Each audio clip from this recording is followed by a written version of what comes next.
What are you doing, Boba? You woke me up. I'm getting a snack. Boba, get your head out of there. Boba, you can't eat that. Why not? Because it is chocolate. How do you know that I can't eat chocolate? Oh, I think it has peanuts. I love peanuts. I know because I am a cat, and cats know a lot of things. Cats can't eat chocolate either. Why? Okay, Boba, let's look it up together. Can dogs and cats eat chocolate? But why? Why can't dogs eat chocolate? Let's see. Because it makes dogs and cats very sick. But why? Oh gosh, I don't know. Okay, I'll look it up. Chocolate comes from seeds of a fruit that grows on a cacao tree. I can eat fruit. I love bananas, especially with peanut butter. Boba, you can eat some types of fruit, but not all types of fruit. Don't you remember that grapes and raisins make you sick? They are fruit. Oh yeah. Keep reading. Archaeologists have found evidence of cacao, or what we now call chocolate, in the area that is now Ecuador, dating back more than 5,000 years. Later, people living in Mesoamerica would use the seeds of the fruit to make a drink. The drink had a water base and often added spices and corn. They would pour the drink over and over again to make it foamy. They loved to drink the bubbly foam. I like foam too. Boba, look at this. Wow. That looks like a big squash. I can eat squash. Boba, I promise, we can't eat chocolate. I'm sorry. I want to keep you safe. It says cacao has something in it called theobromine. Me, oh why me? Theobromine. This is the part that is not good for cats or dogs. Well, I'm going to call it me, oh why me? Because I can't eat it, and that makes me sad. Let's grow a chocolate tree anyway. I promise I won't eat it. No, from what I see here, it looks like we can't. But why? I really do not like that word no. It says here that chocolate has to grow 20 degrees north or south of the equator. Why? Because it has to grow in a hot and humid environment, like the tropical rainforests near the equator. What is the equator? The equator is like an imaginary belt around the middle of the Earth. It is halfway between the North Pole and the South Pole. Everything close to the equator, or in the middle of planet Earth, is hot. The farther away you get from the equator, the colder it gets. I don't like belts. They are too tight around my tummy. I also don't like the cold. It is too cold. But I don't like hot weather either. It is too hot, and it makes it hard to walk, and I can't breathe, and my tongue hangs out, and You know, Boba, the cacao tree does not like cold weather either, but it loves hot weather. And guess what country is located right at the equator? Ecuador. Hey, I never realized the name of the country Ecuador comes from the word equator. Even cats can still learn things. okay, but we do not live in Ecuador or near the equator, so we cannot grow a cacao tree here. But that squash growing on the cacao tree does not look like a chocolate bar. Yes, that is confusing. It might look like squash, but it is not a vegetable. It is a fruit. It is called the cacao pod, but it does have seeds, just like squash does. And chocolate comes from those seeds. Some cacao pods are orange like squash, but cacao pods also come in red, yellow, brown, and green. Let's keep reading. I want to find out how these seeds are going to make a chocolate bar. Me too. The site here says that making chocolate from the cacao fruit seeds is a long and difficult process. Why? I do not like long and difficult things. Farmers have to harvest the cacao fruit in the cacao pod. They then have to cut the cacao pods and pull out the white pulp inside. There is the cacao fruit. They call the fruit Baba. They call it Boba? That is my name too. See? I'm sure I can eat it. Not Boba.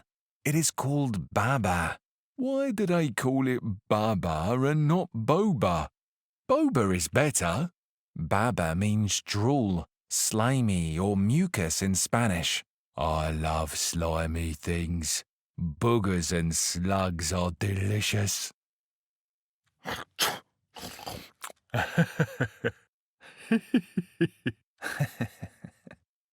Thankfully, the fruit of the cacao pod does not taste like boogers. It tastes a little like a lychee fruit. Some people use the juice to make drinks. I still don't understand how a seed can become a chocolate bar. That I can't eat. I can eat squash seeds like pumpkin seeds. I can eat sesame seeds too. It says here that the chocolate seeds, or beans as people call them. So are they beans or seeds? I'm confused. I can't eat beans because, you know. Yes, that is confusing. It says they are seeds until they are fermented. After they are fermented, nothing can grow from the seeds, so they call them beans. So confusing. Anyway, the cacao seeds are usually fermented in a wooden box. What is ferment? That rhymes with deodorant. Or cement. I don't totally understand, but it says fermentation starts as soon as the cacao pod is cut open. Farmers put the cacao fruit, or baba, into big wooden boxes as soon as they can and cover them with banana leaves. Bananas have leaves? Yes, bananas grow on trees and the banana tree has leaves. Wow. I love bananas. Yes, you mentioned that. Okay, back to the fermentation. The cacao fruit is put in boxes and covered with banana leaves. In the air and the environment, there are bacteria and yeasts, or microbes. That is so confusing. Let me try to explain better. Just like you, Boba, yeast and bacteria are hungry. They need to eat to survive. Microbes get into the cacao fruit from the farmer's hands, from the air, from insects, banana leaves and more. We don't like to think about it, but microbes are all around us. Once they are on the cacao fruit, they start eating it. Because, just like us, microbes love sugar. The microbes are eating the sugar in the fruit that surround the seeds, and this makes the seeds get hot. That process is called fermentation. Fermentation adds flavor to the seeds. After they are fermented, they are called cacao beans. Right. Boba, this says the farmers lay the beans out on cement to dry after they ferment. So you made a good connection between cement and ferment. Just like you lay on the cement in the sun to get warm. Cacao beans do too. I do like to lay on cement in the sun, as long as it doesn't get too hot. The cacao beans need a lot of sun, so they are dry before the farmers put them into big sacks and ship them around the world to chocolate makers. If the beans are not dried properly, the cacao beans can get moldy and will not make good chocolate. Moldy chocolate? Yuck! Yes, yuck. Farmers use rakes to turn the cacao beans over and over to make sure all sides are dried.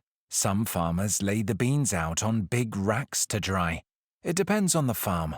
The point is, they have to work really hard to get the beans properly dried, so they make good chocolate. Next, the beans are sent to the chocolate makers all around the world. What is a chocolate maker?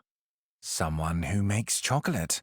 Why do they make it if I cannot eat it? Well, because they like chocolate, I guess. Most people like chocolate. I don't even know if I like chocolate because I cannot eat it. Blame it on the theobromine. Chocolate has it, and you cannot eat it. It doesn't make humans sick, but it is really bad for dogs. Me oh why me? I am mad at theobromine. So unfair. Yes, it is unfair. However, I do want to keep you safe, Boba, because I love you. Thank you, Butters. I love you too. Okay, I know you are hungry, so let's keep reading. All of this talk of chocolate is making me hungry too. The chocolate beans have to be hand-sorted when they get to the chocolate factory. They dry outside and come from farms, so there are sticks, rocks, bugs, and sometimes rotten or broken beans mixed in. The chocolate makers throws away anything that is not good. I'll eat them anyway. Boba, you can't. So unfair. Yes, it is, Boba. I'm so sorry. It still doesn't look like a candy bar, and I am so hungry. Now the beans have to be roasted. What is that? Is that like toasted? I love toast with butter. It means they have to get hot in something like an oven. Why? Because roasting changes the taste of the beans. When you eat bread, it has a certain taste. When you toast your bread, it changes the taste, right? Right. I like toast. I want some toast right now, with chocolate on it. I know. I wish you could too, but you would get very sick. I don't like sick. This article says gently roasting the cacao beans sanitizes them too. It can also make them taste less bitter. I don't like bitter. But you do like butter. And me, Butters. Yeah, I love buttered toast. And I love you, Butters. Ah, thank you, Boba. I love you too. What do you do when you get too hot and you are wearing a puffy jacket, Boba? I don't like hot. I take the puffy jacket off. Yes. And now the cacao beans are hot, the shell outside the bean is easier to take off, like your puffy jacket. This is called winnowing. The shell needs to be removed so they can grind up the cacao beans, now called cacao nibs. Is winnowing like whining? Because this is so confusing. Seeds, then beans, now nibs. I am going to winnow now because I am hungry and confused. Winnowing and whining are different. You are whining, not winnowing. When the outer shell has been removed or winnowed, the roasted nibs are ready to get smashed up into a thick, gritty paste, just like using a grinding machine to grind shelled peanuts that makes peanut butter. Oh, yum. I love peanut butter, especially chunky peanut butter. Why are you talking about food all the time? You know I am hungry. Boba, you can eat peanut butter soon. Yay! I love peanut butter. And I love you, Butters. Thanks, Boba. I love you too. Chocolate makers grind shelled cacao nibs into a chunky paste using a big metal machine with a stone grinder called a malager. The malaging machine spins like a merry-go-round. As the machine spins around and around for a few days, the cacao paste becomes a smooth liquid. It looks good. Are we done yet? Let's look at the pictures. Does it look like a candy bar? No. But Butters, talking about peanut butter and chocolate makes me hungry. I'm going to get a snack. But we are almost done, Boba. Okay, the cacao seeds or beans have been harvested from a tree, then fermented, dried, shipped, sorted, ground, and mixed. Boba, you will love this next part. What? Sugar, Boba. They add sugar. Oh, I love sugar. Are we done? Sometimes they add milk too. Do I like milk? Yes, you do. It looks like there is one more step. Hang on. I'm going to get a snack now. The last step makes it possible for the chocolate to become a candy bar. Tempering. Tempering?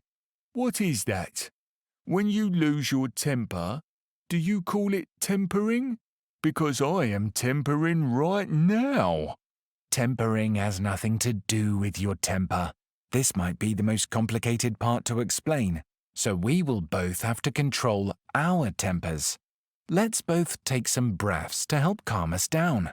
You know I can't take deep breaths. I'm a pug. We can't take deep breaths because of our short noses. Oops, sorry. And I am losing my tempering. This is too long. I can't eat chocolate anyway. Why should I spend time learning about chocolate when I can't even eat it? Cats are curious. I know you are too, Boba. Learning is fun. I love learning with you. Thanks, Butters. The grinding of the cacao nibs turn them into liquid. To make the liquid chocolate into a solid bar, chocolate makers have to do something really hard called tempering. Just like you and I are in a bad temper, poorly tempered chocolate will make everyone in a bad temper. You know how you love crispy potato crisps? Yes, and I want some right now. Potato crisps should crunch when you bite them, right? If potato crisps are not crunchy, we will not like the taste of them or enjoy eating them. Most foods should have certain textures to make them enjoyable to eat. Chocolate is the most enjoyable when it is glossy, smooth, and melts nicely on your tongue. Well, not on my tongue. Good point. A well-tempered bar will melt in a human's mouth and not in their hands, be glossy, and have a nice snap when you break it into small pieces. There are some exceptions where well-made chocolate does not have a snap, but usually, well-tempered chocolate has a nice snap. What is snap? Remember when you tried to eat spaghetti noodles before they were cooked because you were so hungry? Yes, that hurt my teeth. The sound the hard noodles made when you bit down on them was a snap. When chocolate is tempered correctly, the chocolate will be shiny and it will snap. Snappy chocolate tastes good. Snappy noodles do not taste good. I don't like raw noodles. You wouldn't like chocolate that was not well tempered either. If chocolate is not well tempered, it is not pleasant to eat. It might even have the texture of chalk. Yuck! I ate chalk once and it was crumbly and dry. I do not want chalky chocolate. That was silly when you ate chalk. You had white dust all over your face, and you look like a ghost. Are we done? Because I am not tempered right now. After the liquid chocolate is tempered, it is poured into molds. A mold is like a baking tray, but for chocolate. The chocolate solidifies in the mold as the chocolate cools down and is finally in the shape of a chocolate bar. Now we are done, and now we know how a chocolate bar is made and why dogs cannot eat chocolate. But if I wasn't a cat, and if I wasn't a dog, we could eat chocolate. We could eat chocolate. But we can't. But we can't. Not fair. Not fair. Come on, Boba. I will help you get something you can eat. Yay! Finally.